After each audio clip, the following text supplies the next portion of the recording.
crystal chandeliers of the Meridian cast fractured light across white tablecloths as the final patrons of Tuesday evening lingered over cognac and hushed conversations. Charleston's elite treated this restaurant like a second home, a place where business deals dissolved into handshakes and secrets, exchanged hands beneath linen napkins. She moved between tables with the kind of invisibility that came from years of being looked through rather than at, her movements precise and economical. The black uniform hung slightly loose on her frame, the apron tied with a double knot that had become muscle memory. Her name tag read simply, Claire, though the manager still called her the new girl, despite 18 months of service. The kitchen had already begun its closing rituals, the clatter of pans muted by thick walls and generations of discretion. She refilled water glasses that were still half full, a routine that kept her hands busy and her presence forgettable. The corner booth had been occupied for 3 hours by a man whose presence seemed to bend the air around him. He wore a charcoal suit that probably cost more than her monthly rent, his dark hair touched with silver at the temples.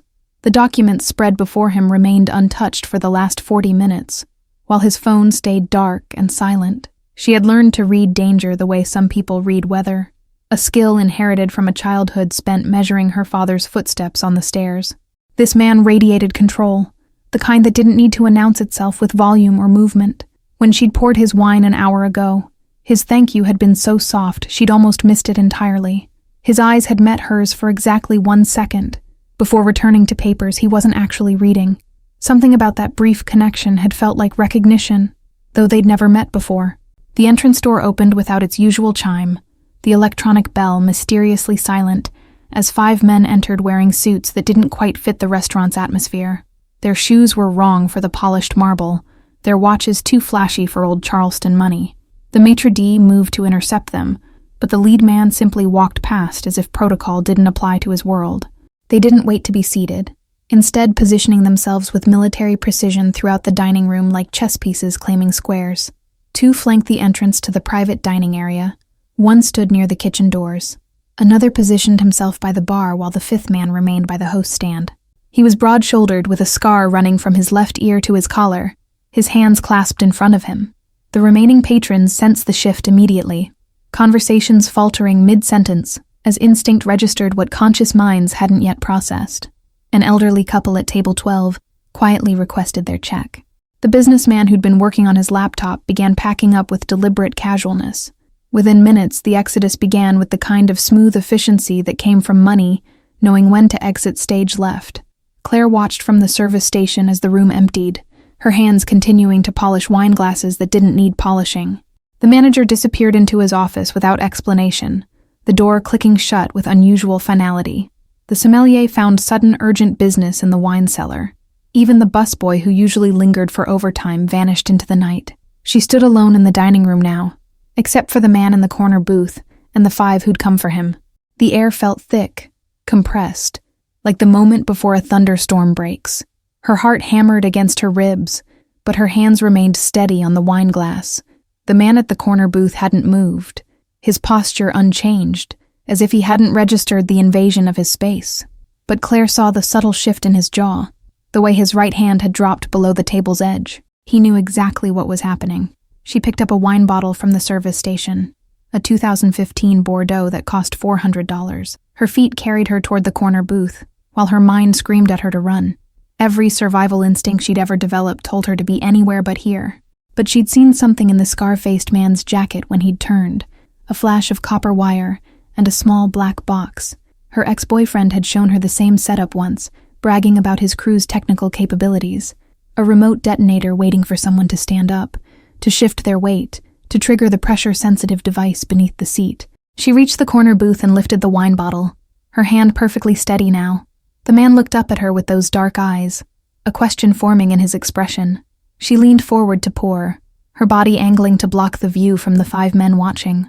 Her lips barely moved as she whispered the words that would either save his life or end hers. "If you stand up, you die first." The wine poured in a steady stream, the sound covering her voice. She didn't look at him, didn't let her expression change from professional courtesy. His entire body went rigid, but he didn't move otherwise, understanding flooding his features. She saw his eyes flick downward, calculating, then back to her face. The wine glass filled to exactly the proper level, and she straightened, turning away with the bottle. Her legs felt like water as she walked to the next table, an empty foretop that didn't need service. She set down fresh napkins with hands that only trembled when no one was watching. The scar-faced man's eyes tracked her movement, but found nothing suspicious in a waitress doing her job. The man in the corner booth remained frozen, his breathing shallow and controlled. He understood pressure triggers, understood that the slightest shift in weight could complete a circuit. His mind was probably racing through scenarios, calculating odds, mapping the room for cover that didn't exist. She moved to table 8 and began clearing dessert plates that had been abandoned in the exodus. The sound of porcelain clinking filled the terrible silence, ordinary noise in an extraordinary moment. Her peripheral vision caught one of the 5 men checking his watch with growing impatience. They'd expected him to stand by now, to react to their presence with either confrontation or retreat. Instead, he sat perfectly still, a statue carved from expensive suit and calculated composure. The trap required movement to spring, and he'd given them nothing. The man by the kitchen doors shifted his weight, his hand moving to his ear. He was wearing a comm device, receiving instructions from somewhere outside. Claire recognized the gesture from her ex's crew, the way they'd coordinate during jobs she'd pretended not to notice. She carried her tray of dishes toward the kitchen, passing close enough to the bar to hear the man stationed there breathing heavily. These weren't professionals used to waiting, to patience. They were muscle-hired for a specific job that should have been finished 5 minutes ago. The kitchen doors swung open under her shoulder, and she set the tray down with exaggerated care. Through the circular window she could see the corner booth, see him sitting with preternatural stillness. His wine remained untouched, his hands now both visible on the table. The chef had left through the back exit, the ovens cooling in neat rows. She was truly alone now with 6 men, and a bomb that needed a trigger. Her phone sat in her locker upstairs. Useless. The landline in the manager's office might as well have been on the moon. She pushed back through the doors carrying nothing, just a waitress checking on her final table. The scar-faced man's eyes narrowed as she approached the corner booth again. She could feel his suspicion, the way predators sense when prey behaves unexpectedly. "Can I get you anything else?" Her voice came out perfectly level, years of swallowing fear disguised as customer service. The man in the booth looked at her with something between gratitude and wonder, as if he couldn't believe she was still standing in the blast radius. "No, thank you." His voice was low, controlled, each word carefully measured. "I'm waiting for someone." The lie hung in the air between them, a fiction they both understood. He was waiting for rescue that wasn't coming. The front door opened and she felt her heart leap before crashing back down. It wasn't police or backup. Instead, 2 men in security uniforms entered, their faces familiar from the private dining room detail. They worked for the restaurant's owner, providing protection for VIP events. They took in the scene with professional assessment, their hands moving to weapons worn openly on their belts. The 5 men tensed, their formation breaking as they recalculated odds. The scar-faced man's hand moved toward his jacket but stopped when both security guards focused on him. "Gentlemen, the restaurant is closed for the evening." The lead security guard's voice carried authority that came from military training. "You'll need to settle your business elsewhere."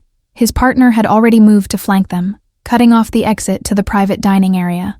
The mathematics of the situation shifted in those seconds. 5 men with a bomb versus 2 armed guards in a public space. The scar-faced man's jaw worked as he weighed options, his hand still hovering near his jacket. Then he nodded once, sharp and final. The 5 men moved toward the exit with coordinated precision, their formation reforming around the scar-faced leader. They didn't hurry, but they didn't linger. Professionals who knew when a job had failed.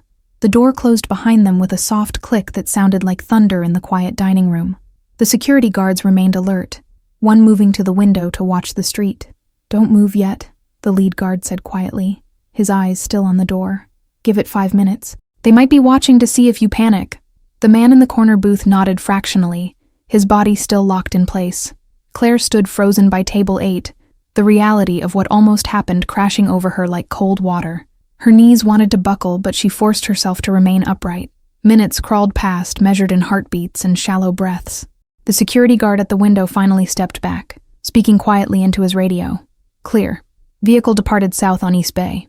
Only then did the tension in the room begin to fracture. "There's a bomb squad on the way," the lead guard said, moving closer but maintaining distance. "They'll need to clear the device before you can move. Miss, you should evacuate now." His eyes found Claire with professional concern, already dismissing her as civilian collateral. She didn't move toward the exit. Instead, she looked at the man in the corner booth, really looked at him for the first time. His face had gone pale beneath expensive grooming, a fine tremor running through his shoulders now that adrenaline had nowhere to go. "How did you know?" His question cut through the silence, directed at her with intensity that made her step back. "How did you know what they'd done?" The security guards turned to look at her with new interest, pieces clicking into place. She could lie, should lie, make up some story about seeing suspicious behavior. Instead, she told the truth because he'd trusted her whisper in a moment when trust meant life or death. "I recognized the setup. My ex-boyfriend worked for people who use pressure triggers." The admission hung in the air like smoke, revealing more than she'd intended. The security guards exchanged glances, their assessment of her shifting from innocent bystander to something more complicated. The man in the booth studied her with dark eyes that seemed to catalog everything. "What's your name?" His voice had softened but lost none of its intensity. She realized he'd sat in her section for 3 hours without ever asking, accepting her service as if she were part of the furniture. Now she was visible in a way that made her skin prickle. "Claire." The lie came automatically. The name on her tag that wasn't actually hers. She'd been using it for 18 months. A borrowed identity from a friend who'd left Charleston without looking back. Her real name was buried under 3 states and a lifetime of running. He held her gaze for a long moment, and she saw the exact second he recognized the lie. His lips quirked in something that wasn't quite a smile, acknowledgement passing between them. "Thank you, Claire." The way he said it made the false name sound like a shared secret.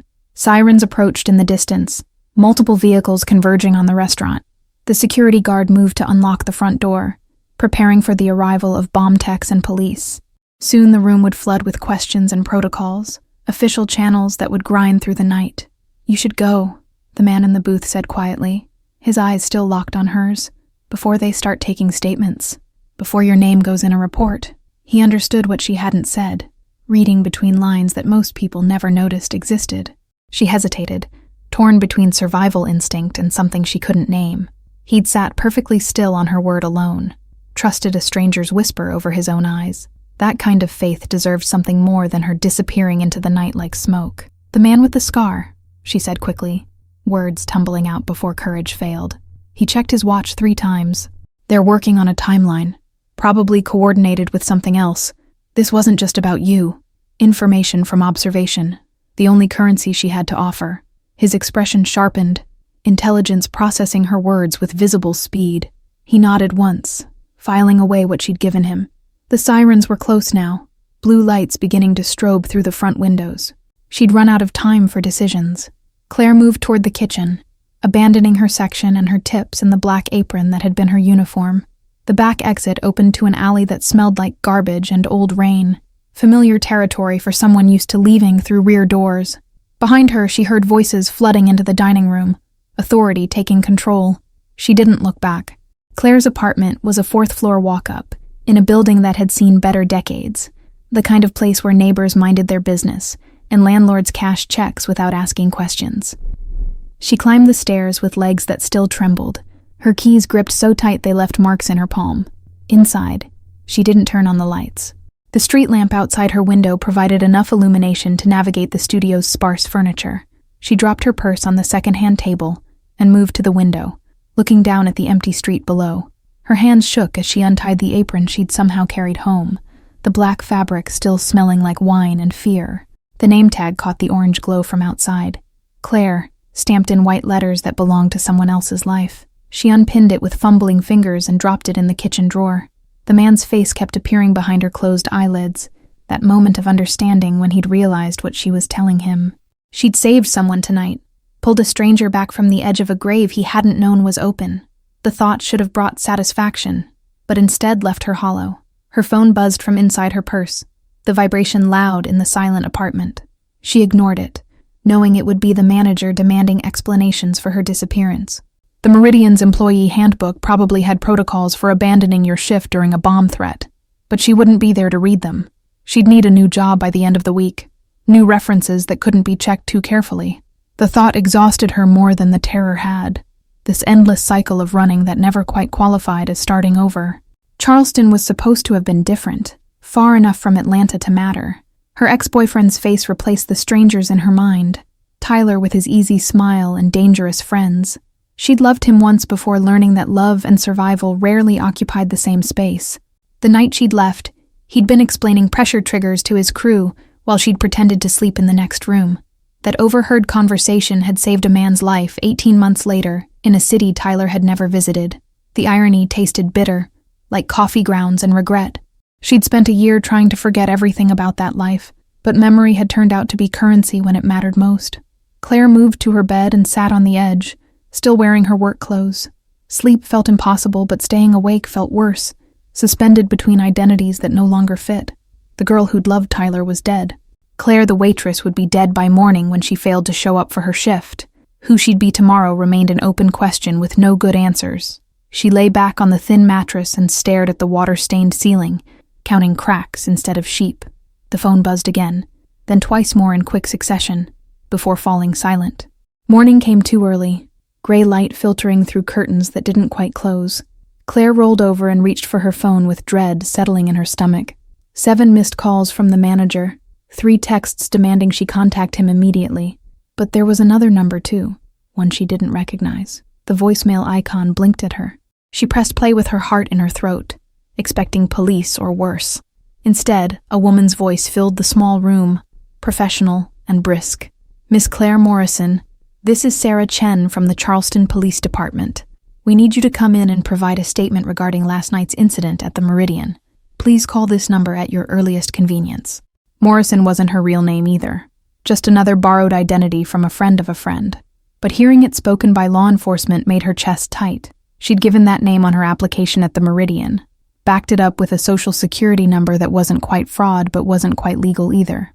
Going to the police station meant questions she couldn't answer honestly. Not going meant looking guilty of something they'd eventually decide to investigate. She sat up and pressed her palms against her eyes, trying to think through exhaustion and fear. Neither option led anywhere good. Her phone buzzed with an incoming text from the unknown number. Just an address in the historic district and a time, 2 p.m. No name, no explanation. She stared at the message, trying to decode its meaning, whether it was threat or invitation, or something she hadn't considered. Another text followed seconds later. "You saved my life. I'd like to return the favor. Come alone." She didn't need a signature to know who'd sent it. The stranger from the corner booth had somehow gotten her number, tracked down the identity she'd been hiding behind. The realization should have terrified her, but instead brought unexpected relief. Someone had seen her, really seen her, through all the careful invisibility. He understood what it meant that she'd told him to run before the police arrived, recognized the desperation of someone who couldn't afford official attention. That kind of seeing was dangerous, but it was also the first honest thing that had happened to her in 18 months. The address led to a law office in a building older than the Constitution, brick and wrought iron declaring old money with quiet certainty. Claire stood across the street at 1:55 p.m., watching people in expensive suits flow in and out of the polished doors. She'd changed 3 times before leaving her apartment, finally settling on jeans and a sweater that didn't look like she was trying too hard. Her hair was pulled back in a ponytail, no makeup except what was necessary to hide the sleepless night. She looked like exactly what she was, someone trying to disappear while walking into a spotlight. The door opened to marble floors and wood paneling that probably cost more than her annual salary. A receptionist looked up with professional courtesy that didn't quite reach her eyes. "Can I help you?" The question carried weight, an assessment of whether Claire belonged in spaces like this. "I have an appointment at 2. She didn't offer a name, didn't know if she was expected, or if this was elaborate revenge disguised as gratitude. The receptionist checked her computer screen and nodded once, surprise flickering across her features before training smoothed it away. "3rd floor, suite 304. The elevator is to your left." She gestured with manicured fingers, already returning to her screen. Claire had been categorized and dismissed, recognized as temporary rather than belonging. The observation stung less than it should have. The elevator was the old kind with brass fixtures and a gate that closed manually. She pulled it shut and pressed the button for 3, watching floors slide past through the metal lattice. Her reflection in the polished brass looked like a stranger, pale and uncertain in a box designed to lift people far above her station. Suite 304 had frosted glass doors with gold lettering, Castayano and Associates, private consultants. She didn't know what that meant, what kind of consulting required offices in historic buildings. Her hand hesitated on the door handle, last chance to turn around and disappear into the anonymity she'd worked so hard to maintain. She pushed through into a waiting room that was all leather chairs and abstract art. No receptionist here, just expensive silence and the smell of furniture polish. A door opened on the far wall, and he stepped through. The stranger from the corner booth, looking somehow both familiar and impossible. He'd traded the charcoal suit for black slacks and a white shirt with the sleeves rolled to his elbows. The casual elegance made him seem younger, closer to human instead of the untouchable figure who'd sat surrounded by documents and danger. His dark eyes found hers with immediate recognition. "You came." He said it like he'd expected her to run, like her appearance here qualified as bravery rather than desperation. "I wasn't sure you would." He gestured toward the open door behind him, an invitation into private space that felt loaded with consequence. Claire crossed the waiting room on legs that remembered how to fake confidence. The office beyond was smaller than she expected, lined with bookshelves and a window overlooking the street. A desk sat centered in the room, its surface clear, except for a closed laptop and a phone turned face down. "Please, sit." He indicated a chair positioned to face the desk but not behind it, careful positioning that acknowledged her wariness. She sat on the edge of the leather, ready to bolt if the conversation turned wrong. He remained standing, leaning against the bookshelf with studied casualness. "The police want to talk to me." She said it before he could start, establishing ground rules. "I can't go. I can't give statements or have my name in reports." The admission hung between them, confirming what he'd already guessed. She watched his face for judgment and found only careful consideration. "I know." His voice was quiet, matter of fact. "I had my people look into Claire Morrison. She doesn't exist beyond 18 months ago, which means someone's running from something." He didn't make it sound like accusation, just observation of facts he'd already accepted. "What's your real name?" She almost lied again, the instinct so ingrained it was practically involuntary, but he'd sat still on her word while death waited beneath him, trusted her with his life based on nothing but a whisper. That kind of faith deserved truth, even if it cost her. "Emma Reeves." He nodded slowly, testing the name against her face as if checking for fit. "Emma." The way he said it was different from how he'd said Claire. No irony or shared deception, just her name spoken carefully, like something fragile. "I'm Dante Castayano, and you're right, you can't talk to the police. The device under my chair was sophisticated, military grade according to the bomb squad. They'll investigate everyone who was in the building, looking for connections to the people who planted it." He pushed off from the bookshelf and moved to the window, looking down at the street with his back to her. "Your face will end up in databases. People who want to find you will have current photos, current location." The floor seemed to tilt beneath her chair, reality catching up to the decision she'd made in the moment. She'd saved his life, and in doing so had painted a target on her own back. Tyler's crew would see her face in investigation reports, recognize her despite the fake name and dyed hair. Running had just become exponentially harder. "I can make you disappear properly." Dante turned back from the window, his expression serious. "Not the half measure you've been managing with borrowed names and cash-only apartments. Real documentation, background that survives scrutiny, a life that doesn't require looking over your shoulder." He paused, letting the offer settle. "But it comes with conditions." Emma felt her throat tighten, the phantom taste of too good to be true coating her tongue. Nothing came free in the world she'd escaped, especially not from men who wore expensive suits and had bombs planted under their chairs. "What kind of conditions?" Her voice came out steadier than she felt. "You work for me." Dante moved back to the desk but didn't sit behind it, instead perching on its edge to maintain eye level with her. "I own several businesses in Charleston, all of them legitimate. I need people who can think quickly under pressure, who notice details others miss. You proved you're capable of both." It sounded reasonable, almost boring in its normalcy, which meant it wasn't the whole truth, just the part he thought she could handle hearing. Emma had learned to read men who dealt in partial truths, spending enough time with Tyler's crew to recognize when the real job existed in the spaces between words. "What do you really do?" She asked it directly, tired of dancing around obvious lies. "People don't plant military-grade bombs under legitimate businessmen, and private consultants don't have the resources to create identities that fool federal databases." She watched his face, cataloging the slight tightening around his eyes that meant she'd hit close to truth. Dante studied her for a long moment, some internal calculation playing out behind dark eyes. "My family has interests that occasionally attract unwanted attention from competitors. I manage those interests and protect the people involved." The corporate language was deliberate, sanitized. Everything we do operates within legal boundaries, but we exist in spaces where law and necessity sometimes have complicated relationships. Translation: organized crime dressed in legitimate business suits, the kind of operation that survived by keeping visible activities clean while hiding everything that mattered. Emma should have been horrified, should have stood up and walked out of the expensive office into the uncertain safety of her borrowed life. Instead, she felt a strange calm settling over her. She'd grown up around men who broke rules, loved one who'd crossed lines she'd pretended not to see. This was familiar territory. Dangerous, but at least, honestly, dangerous. Better than waitressing for people who looked through her while she counted tips and prayed her past stayed buried in another state. What would I actually be doing? Initially, administrative work at one of my restaurants. He gestured vaguely, encompassing legitimate business. You'd be visible, established, building a paper trail that makes Emma Reeves real. But I'd also need you to do what you did last night. Watch, listen, notice things that seem wrong. You have instincts that most people never develop.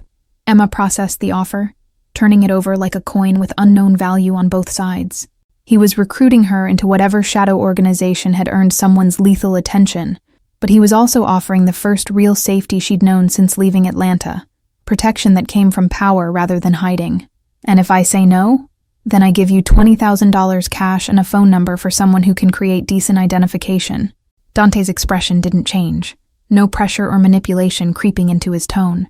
You'd have a head start before the police investigation makes running harder. No obligations, no strings. You saved my life, Emma. I don't repay that kind of debt by forcing you into corners. The lack of coercion was almost harder to process than threats would have been. She'd expected ultimatums, the kind of trap disguised as choice that powerful men specialized in. Instead, he was offering genuine options, trusting her to make the decision that served her survival. It was disorienting, being treated like an equal by someone who clearly operated in different stratospheres of power. Why me? The question came out smaller than she intended. You probably have dozens of people who could do this work, people with training and backgrounds that aren't disasters. Why offer this to a waitress with a fake name and a criminal ex-boyfriend? Dante's expression softened almost imperceptibly, something that might have been respect crossing his features. Because when death walked through the door last night, you didn't run. You walked toward it carrying an expensive wine bottle and a warning. That kind of courage is rare, Emma. I don't waste rare things. She thought about her apartment with its water-stained ceiling, the endless cycle of new cities and borrowed names. She thought about Tyler, and the year she'd spent loving someone who'd treated her like property.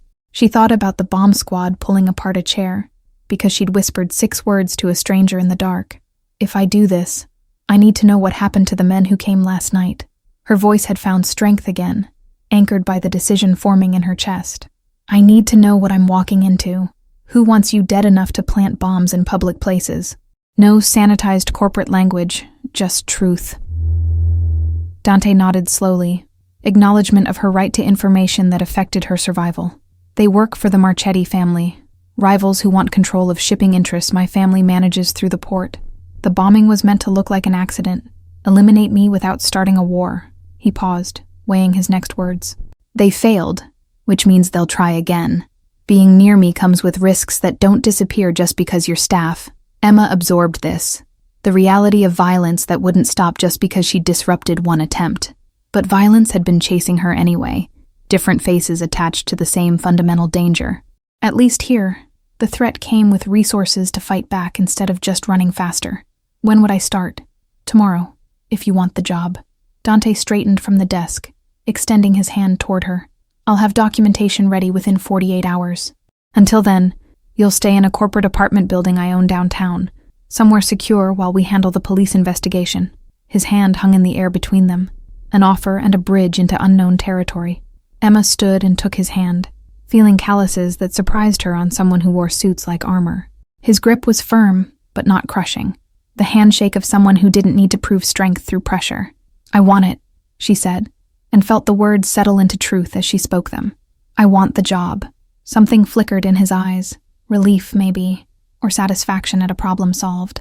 Then welcome to Castayano and Associates, Miss Reeves. He released her hand but didn't step back, maintaining the close proximity that made the moment feel weighted. I'll have my driver take you to collect your things from your apartment. You won't be going back there. The finality of it should have scared her. this severing of the life she'd built from borrowed pieces. Instead, Emma felt light, untethered in a way that promised either flight or falling. She'd jumped off enough cliffs to know the difference wouldn't be clear until she landed. What do I tell my landlord? Nothing. I'll have someone handle the lease termination and forward any mail. Dante moved toward the door, transitioning from the intimate space they'd created back into business efficiency. The police will look for Claire Morrison at that address and find she moved without notice.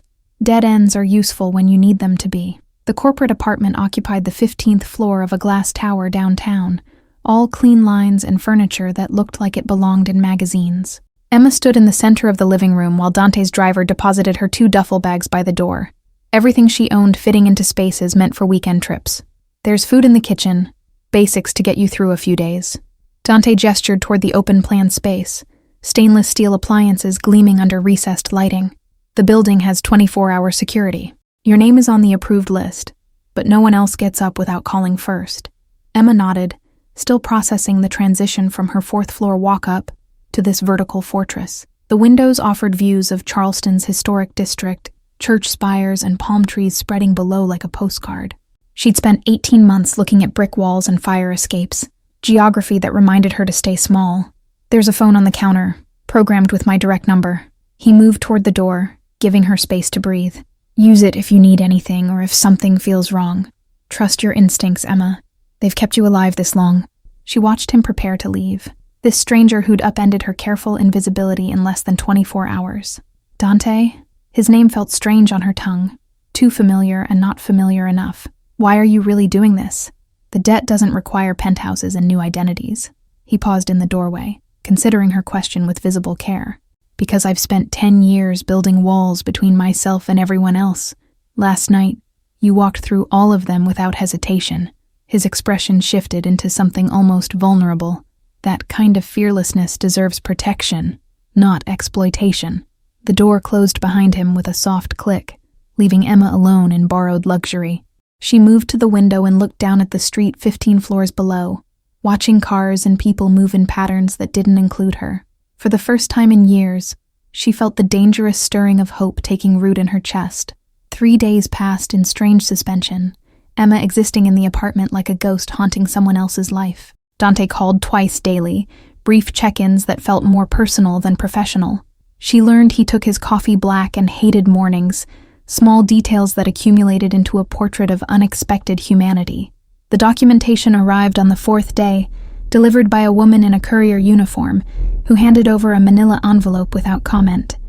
Inside, Emma found a driver's license, social security card, and birth certificate, all bearing her real name backed by fabricated history that looked seamless. Emma Reeves had been born in Savannah, attended community college in Columbia, worked retail jobs that left paper trails through tax records. The life he'd built for her was ordinary enough to be invisible, remarkable only in how thoroughly unremarkable it appeared. She studied the documents with reluctant admiration for whoever had crafted such perfect fiction. Her first day of work arrived with sunrise painting the harbor pink and gold outside her windows. She dressed in clothes that had been delivered the previous evening, business casual that fit perfectly despite no measurements being taken. The attention to detail felt both comforting and slightly invasive, evidence of resources she couldn't begin to measure. The restaurant was called Harborside, positioned on the waterfront with views of boats and bridges. Emma arrived at 9 to find Dante waiting in the manager's office, looking exhausted in a way that suggested he hadn't slept. Dark circles shadowed his eyes, but his suit remained impeccable, armor against whatever had kept him awake. The Marchetti family knows about you. He said it without preamble, delivering bad news like ripping off bandages. They have photos from the Meridian's security footage, your face clear enough for identification. I wanted you to know before you decided whether to stay. Emma felt ice water replace blood in her veins, but her expression remained steady, years of hiding fear presenting as calm. How much danger am I in? She needed facts, not comfort. Accurate assessment of threats she'd inherited by whispering warnings to strangers. Do they know who I am? They know you warned me, which makes you either competition or a problem that needs solving. Dante's honesty felt brutal and necessary, respect disguised as harsh reality. We've increased security protocols across all properties. You'll have a driver who's trained in protection, and this building has been cleared of potential vulnerabilities. She should walk away. take the $20,000 he'd offered, and disappear into another borrowed identity. But Emma was tired of running, exhausted by the endless cycle of new names and temporary addresses. Sometimes survival meant standing ground instead of seeking new territory to abandon when danger inevitably followed. "I'm staying."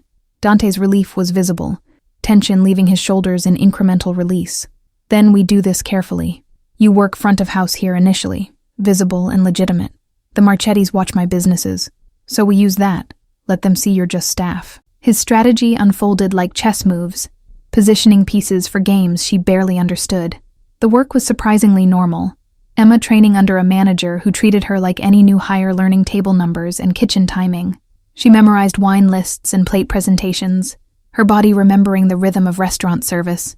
But now she also cataloged faces, noting who lingered too long or asked questions that felt wrong. Dante appeared during lunch service on her third day, sitting at a table near the kitchen where he could watch the dining room without being obvious. Emma felt his presence like static electricity, awareness that prickled along her spine whenever they occupied the same space. She brought him water without being asked, a gesture that felt both professional and intimate. "Table 7 has been nursing the same drink for 40 minutes. She said it quietly while refilling his glass, information delivered under the guise of service. He's watching the private dining area more than his phone. The observation came naturally. Instincts she'd developed for survival now employed for purposes she was still learning to understand. Dante's eyes flicked toward table 7, cataloging the man with professional assessment. "Good catch. That's surveillance, probably Marchetti." He said it calmly, like discussing weather instead of enemies watching from inside his own restaurant. "Let him watch. We have nothing to hide today." But something in his tone suggested other days might be different. That legitimate business was only part of the operation. Emma felt the weight of secrets she hadn't been told, information deliberately withheld until she proved trustworthy enough to handle truth. The distance felt appropriate and frustrating in equal measure, protection that also qualified as exclusion. Weeks accumulated into a strange new normal. Emma settling into routines that included morning check-ins with Dante and evening reviews of anything unusual she'd observed. They developed shorthand, communication that required fewer words, as understanding deepened. She learned to read his moods by the set of his shoulders, the way exhaustion manifested as unusual stillness rather than visible fatigue. He learned she took her coffee with excessive sugar and hated being startled, small preferences she'd never shared with anyone who bothered remembering. The attention felt foreign, being known by someone who didn't require her to perform constant gratitude for basic consideration. It shifted something fundamental in how she moved through space, permission to exist, rather than just survive. The black SUV appeared on a Tuesday morning, parked across from her building with tinted windows that reflected dawn light. Emma noticed it from her 15th floor window while drinking her too-sweet coffee, the vehicle's presence wrong in a way that triggered every alarm her instincts possessed. She called Dante before her conscious mind finished identifying the threat. "There's a car watching the building." Her voice stayed level, despite her pulse hammering in her throat. Black SUV, no plates visible from this angle. Been there since at least 6. She heard him moving on the other end of the line, the rustle of clothing suggesting she'd woken him despite the early hour. "Stay inside, away from windows." Dante's voice had shed all warmth, pure command sharpened by concern. "I'm sending a team to sweep the vehicle. Don't leave the apartment until I call you back." The line went dead before she could respond, efficiency replacing the careful consideration he usually employed with her. Emma moved away from the window, but positioned herself where she could still observe the street through reflected angles. 20 minutes crawled past before 2 men in maintenance uniforms approached the SUV, their movements too coordinated to be random building staff. They circled the vehicle twice before one produced tools that had nothing to do with legitimate repair work. Her phone rang and she answered before the first buzz completed. "It's clean. No explosives." Dante sounded simultaneously relieved and frustrated. "Just surveillance, but the message is clear. They want you to know they can reach you whenever they decide to." The threat hung between them, promise of violence wrapped in restraint that could evaporate without warning. "I need to disappear again." Emma said it even though the words tasted like defeat. She'd lasted 6 weeks in her new identity, long enough to believe stability might actually be possible. "They'll keep escalating until someone gets hurt, and I won't be responsible for collateral damage to your operation." "No." The word came swift and absolute. "You disappearing is what they want. Proof that intimidation works. We don't give them that satisfaction." Dante's conviction resonated through the phone, certainty that should have felt presumptuous. but instead registered as protection. Pack a bag. You're moving somewhere they can't watch so easily. The somewhere turned out to be his house, a historic property in the Battery where old money whispered through centuries-old walls. Emma stood in the foyer, feeling displaced, her duffel bag insignificant against backdrop of inherited wealth. This is too much. I can stay in a hotel somewhere less personal. Hotels have registries that can be accessed. Dante took her bag like the discussion was already settled. This house has security that predates modern surveillance, walls thick enough that technology becomes irrelevant. You'll be safe here while we figure out the Marchetti problem permanently. He gestured toward stairs that curved upward with architectural grace. The guest room was larger than her entire previous apartment, decorated in blues and grays that felt masculine without being aggressive. Emma set her bag on the bed and moved to windows that overlooked a garden where camellias bloomed despite approaching winter. How long has it been since someone else stayed here? The question emerged before she could consider its implications. Years. Dante appeared in the doorway, leaning against the frame with studied casualness. I don't invite people into personal spaces often. Habit from growing up where privacy was the only luxury my family couldn't buy. The admission felt significant, glimpse behind carefully maintained walls. The resolution came not through violence but through leverage Emma herself provided. 3 days after moving into Dante's house, she remembered something Tyler had mentioned during one of his late-night bragging sessions about the Marchetti operation. They laundered money through a shipping company in Savannah, using falsified manifests that her ex-boyfriend had helped create. She told Dante over breakfast, the information spilling out between bites of toast she couldn't taste. He listened with absolute focus, his coffee growing cold as she detailed everything she could recall. Within hours, his people had confirmed the operation, gathered evidence that could bring federal attention the Marchetti family couldn't afford. The negotiation happened in a neutral location, a lawyer's office where both families sat across polished tables with decades of animosity temporarily set aside. Dante presented the evidence without theatrics, simple facts that carried weight of potential destruction. The Marchetti representative, an older man with careful eyes, studied the documents with visible resignation. You're offering a trade. It wasn't a question, just acknowledgement of terms both sides understood.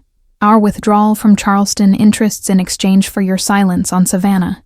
The calculation played across his weathered features, measuring losses against catastrophic exposure. And the girl? Is under my protection permanently. Dante's voice carried finality that left no room for negotiation. Any action against her is action against my family directly. The documentation I have goes to federal authorities within hours of any incident. He leaned back, having played the only cards that mattered. We both walk away from this.